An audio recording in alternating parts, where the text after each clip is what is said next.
السلام عليكم ورحمة الله وبركاته. معاكم مع عبد الله، يا رب تكونوا بخير. ان شاء الله هنعمل النهارده شوربة العدس اللايت من غير دهون خالص. توكلنا على الله، بسم الله الرحمن الرحيم، ويا رب تنال اعجابكم. اول حاجة خالص انا طبعا ببشر الحاجة وبعملها في الكبة، عشان كده ما بتاخدش معايا وقت في السوا، يعني بالظبط 10 دقايق تحت العدس كله طبيخه يعني.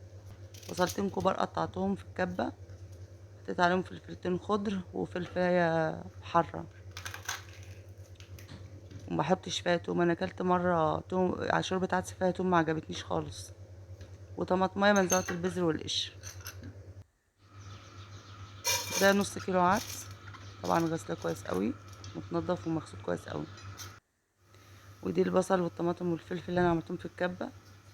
جربوها كده ان شاء الله، الطريقه دي سهله قوي، متاخدش وقت خالص. دي بطاطسايه كبيره مبشوره برضو.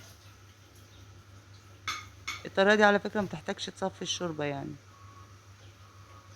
وديت جزرايه كبيره مبشوره.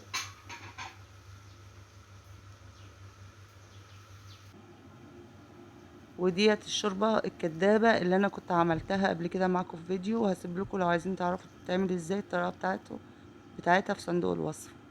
والمقادير كلها بتبقى في صندوق الوصف. كده انا حطيت الشوربة الكدابة على العدس والحاجة.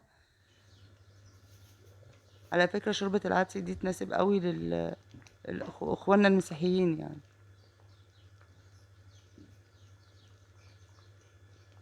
ده كده الحاجة استوت، حطيت ملح ورشة صغيرة فلفل اسود، بس هي دي كل البهارات اللي انا هحطها والحاجة. مش هحط اي حاجة تانية لان الشوربة الكدابة فيها بهارات. وزي ما انا قلت قبل كده، الشوربه الكدابه ممكن تتعمل من غير زبده، يعني بسمن بشويه زيت صغيرين قوي. خلاص انا كده بعملها بالهاند بلندر، بنعمها قوي. طبعا احنا ما بنتقنهاش في البدايه، لان الشعريه اللي احنا هنحطها هتتخن الشوربه زياده، هتخلي سمكها زياده يعني. شوف الطاسه ما فيهاش زيت، انا حطيت نص كوبايه شعريه، وهحمرها من غير زيت على نار هاديه. الاول بعلي النار شويه وبعد كده بهديها. ولا تعمل حموضه ولا وجع في البطن ولا انتفاخ ولا اي حاجه. ولذيذة جدا على فكرة. شايفة مفيش زيت ازاي يا جماعة؟ والله خفيفة قوي ولذيذة، وجربوها ان شاء الله تعجبكم. وزي ما انتوا عارفين انا عدوة الدهون يعني لانها مش كويسة. كده الشعرية خلاص اتحمرت معايا، شايفين بقت دهبي ازاي؟ لان في ناس ما بتصدقش ان الشعرية لازم يعني ما ينفعش انها تتحمر من غير زيت. اي حطيت ايدي عليها طلعتها من ما فيش زيت في ايدي، عشان بس المصداقية يعني. ولازم احطها في الشوربة والشوربة بتغلي، ما ينفعش تحطها في الشوربة وهي باردة، هتكلكع منك.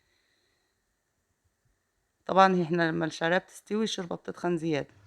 طبعا سمك الشوربة ده على حسب ذوقك انتي بتحبيها قد ايه.